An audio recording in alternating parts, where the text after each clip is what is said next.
energy, fertilizer are all becoming expensive.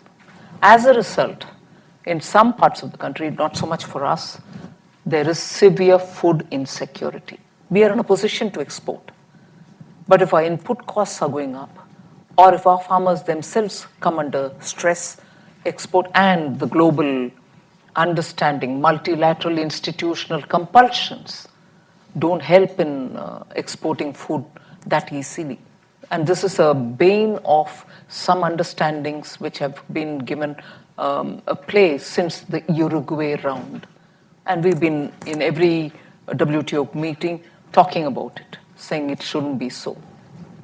So these are some of the extraneous stress which will be on all of us.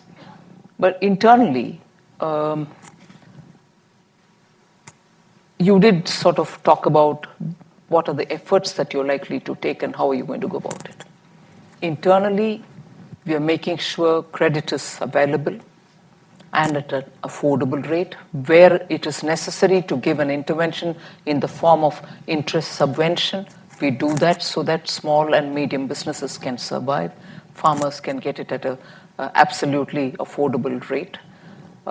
Similarly, we have also moved to taking the digital thing onto health and education as well, as a result of which access to school, access to learning, better health facilities are all now digitized.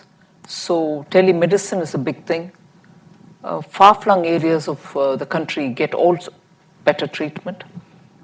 We're also expanding since 4 years when it was introduced, the medical insurance called the Ayushman Bharat scheme, which is applicable to all the people below poverty and also those who are slightly above poverty line. They get a treatment free without paying cash, without having to produce any paper in any hospital, private or public, up to 5 lakh rupees per year. So these are measures which we are taking to make sure that the poor are not left without any care. At the same time, the economy, which needs the boost for producing more, gets the boost in our FDI policy, in our industrial policy, producing more within the country for the sake of making sure that our employment is very attended to. You raised the issue of employment. I just want to give you the fact that the National Provident Fund Office, the NPFO as we call it, have a ledger they maintain to show how many net new payment is being made on new enrollments of job. That's actually doubled in the quarter which ends in June. So the first quarter of this year, financial year, has had a doubling of employment. But even as I say that, one last line on employment and in India. The data that has been collected all these years have relied on only surveys and then some kind of an approximation.